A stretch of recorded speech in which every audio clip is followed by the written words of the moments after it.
பூண்டு எடுத்து வச்சுருக்கேன் ஃப்ரெண்ட்ஸ். கத்திரிக்காய் எண்ணெய்க்காய் ஃபுல் வீடியோ லிங்க் தொட்டு பாருங்கள் ஃப்ரெண்ட்ஸ். அரைச்சிக்குவோம். ஷார்ட்டாக போட்டிருக்கேன்.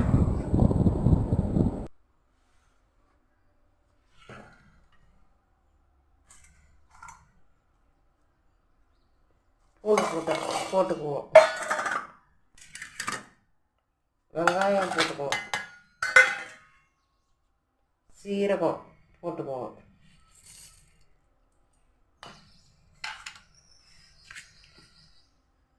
சோம்பு போட்டுக்குவோம்.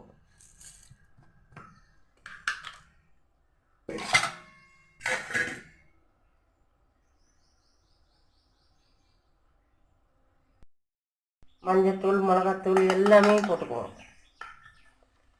டிஃப்ரெண்ட்டாக இருக்கும் ஃப்ரெண்ட்ஸ். இது நீங்கள் செஞ்சு சாப்பிட்டு பாருங்கள். இன்னொரு முறை வேணும்னு எவ்வளோ சாதம் வேணுனாலும் கேட்டு சாப்பிடுவீங்க. அவ்வளோ ஒரு டேஸ்ட்டாக இருக்கும் இது.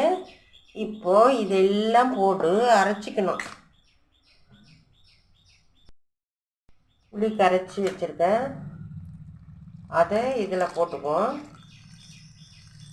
அப்படியே கூட புளியே அப்படியே போட்டு கூட நம்ம அரைச்சிக்கலாம். ஏன்னா அப்படி அரைச்சி போட்டால் இன்னும் நல்லா டேஸ்ட்டாக இருக்கும். எல்லா குழம்பும் கூடி வரும், நல்லா டேஸ்ட்டாகவும் இருக்கும். இப்போது இதை மிக்சியில் போட்டு வச்சு அரைச்சிக்குவோம். வீடியோ பிடிச்சா லைக் பண்ணுங்கள், ஷேர் பண்ணுங்கள், கமெண்ட் பண்ணுங்கள், சப்ஸ்கிரைப் பண்ணுங்கள். Thank you friends.